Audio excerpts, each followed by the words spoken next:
So, hello guys, Alicia nyo. Nagbabalik ulit para sa ating panibagong video.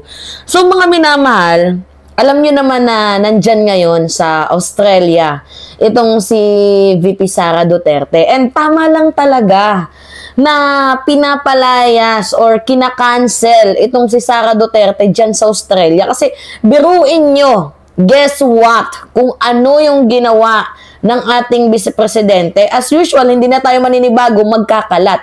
And isa ito sa kanyang pinakamaling ginawa dyan sa Australia. Basahin natin. San Juanico Bridge. Hindi tourist spot ayon kay Sara Duterte. Tapos, naiinis pa daw siya, mga minamahal. Basahin natin yung post. Sabi dito, para kay Vice President Sara Duterte, hindi matuturing na tourist spot ang San Juanico Bridge kung ihahambing ito sa ibang tulay sa mundo. Imagine that. Pumunta ka sa ibang bansa para siraan ang bansang Pilipinas? Tama ba yung ginagawa mo? Impeach Vice President Sara? I can't believe, mga minamahal, na gagawin nito ng ating vice-presidente sa ibang bansa pa mismo. So, sobra daw siyang naiirita sa isang portion ng ad kasi nakalagay doon sa Tacloban daw, San Juanico Bridge, tourist spot daw ang San Juanico Bridge. Alam nyo ba gaano kahaba ang San Juanico Bridge? 2.6 kilometers. Sobrang irritated ako. Paano naging tourist spot ang 2.6 kilometers na bridge? Yan yung saad ni Vice President Sara Duterte. Kasi kung inihambing naman ni Sara Duterte ang San Juanico Bridge sa isang 264 kilometer na tulay umano ng China, bagamat walang 264 na kilometer ang China, maaaring ang tinutukoy ng Vice Presidente ay ang kanyang ang tinutukoy ng Vice Presidente ay ang Danyang Kushan Grand Bridge na may habang 164 kilometer. Ito din ang tulay na kasalukuyang may hawak na Guinness World Record bilang pinakamahabang tulay sa buong mundo. So, ang bridge sa China, gaano kahaba? 264 kilometers. Yun ang tourist spot. Yun ang modernization. Hindi tourist spot ang 2.6 kilometers. Ang 264, yan ang tourist spot.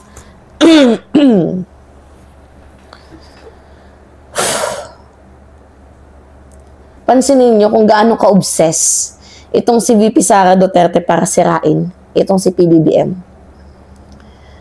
Hindi lang si PBBM ang sinisira niya, mga minamahal, kundi ang bansang Pilipinas. Hindi mo ba alam kung gaano karaming mga sasakyan, mga Pilipino ang natulungan ng San Juanico Bridge para mapadali ang transportation? Diba? Nagigets ninyo, mga minamahal? Kaya yung comments dito, tingnan ninyo, alam mo, Madam Vice, hindi naman tourist spot, pero ang laking pakinabang yan sa Pilipinas. Be proud kasi may ganyang bridge sa atin. Huwag mong ikumpara sa China. Kaya nga nagtataka ako, bakit kinukumpara ni VP Sara Duterte ang bridge ng Pilipinas sa China? At bakit mas proud pa si Sara Duterte sa tulay ng China kaysa sa tulay ng bansang Pilipinas? Nagtataka lang ako, medyo halata dito ang ating vice-presidente. Medyo halata talaga. Pumunta ka ng Australia para pintasan ng Pilipinas. Nasaan yung utak mo? Tapos galit na galit ka nung kinakancel ka ng mga Filipino-Australian people. Kasi mga minamahal, ito yung ganap kahapon. Pakita ko sa inyo kung paano nag-iinit, yung dugo ng mga nandyan sa Australia dito kay VP Sara. Yan, Sara trip to Australia spawns concern from Filipino right defenders. Kasi tahimik sila dun Tahimik sila. Tapos manggugulo ka. Sobrang tahimik nila doon. Tinawag pa nga nila ito, mga minamahal, na distressing for many and direct threat to the social harmony. Yan sobrang linaw. Pakita natin. Distressing to many and direct threat to the social harmony kasi ang tahimik nila eh. Diba? Tapos i-involve mo, ay paano pag nakansela yung visa ng ibang mga Pinoy dyan dahil sa kakarali, dahil sa paghimutok mo at panghihikayat mo? Kaninong sagot? Sa Pangulo na naman.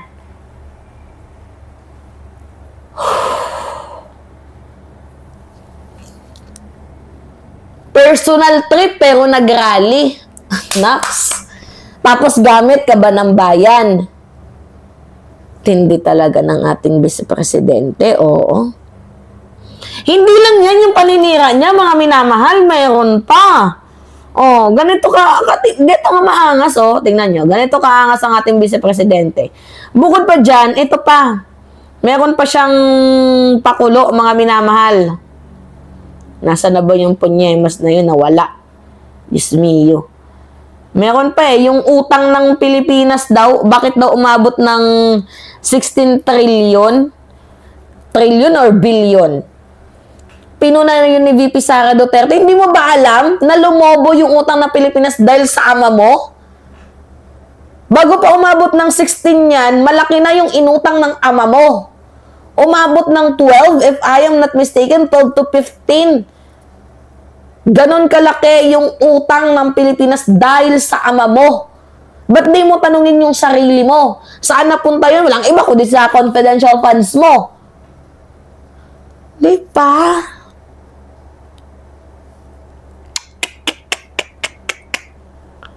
Nakakaloka to. Sobrang lala ng ating vice-presidente. Okay lang mag-rally ka eh. Sige, sigaw mo Marcos bangag, Marcos adik. Okay lang yun. Kasi pinapalagpas ng presidente.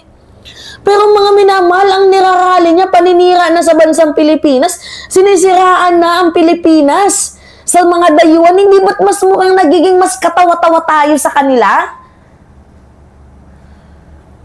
Wala talagang utak ng vice-presidente natin, uy. Hindi talaga pinag-iisipan yung mga sinasabi.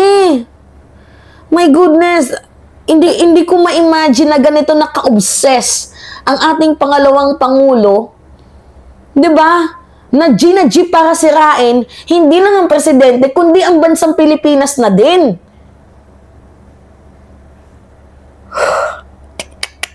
Kayo, mga minamahal, ano yung masasabi ninyo? Ako kung ako tatanungin ninyo, sige, sabihin na lang natin, hindi tourist spot. Ang bansang, hindi tourist spot ang San Juanico Bridge, pero malaki na ang naitulong nito sa mga kababayan nating Pilipino, especially sa transportation para mas mapadali. 'Di ba ang mga biyahe? Tapos naiirita ka? Eh di wag kang dumaan doon, mag-eroplano ka. Naiirita ka kasi pang mahirap lang. Afford lang namin yung landway, kahit matagal. E di mag-eroplano ka. Pinyeta. Nakakapikon. Alright, mga minamahal. Yun pa anyway. Pahingin lang ako ng comments, likes, and share. And also, don't forget to click the subscribe and hit notification bell, mga minamahal, for more update. Yun lamang po at ingat, mga kababayan.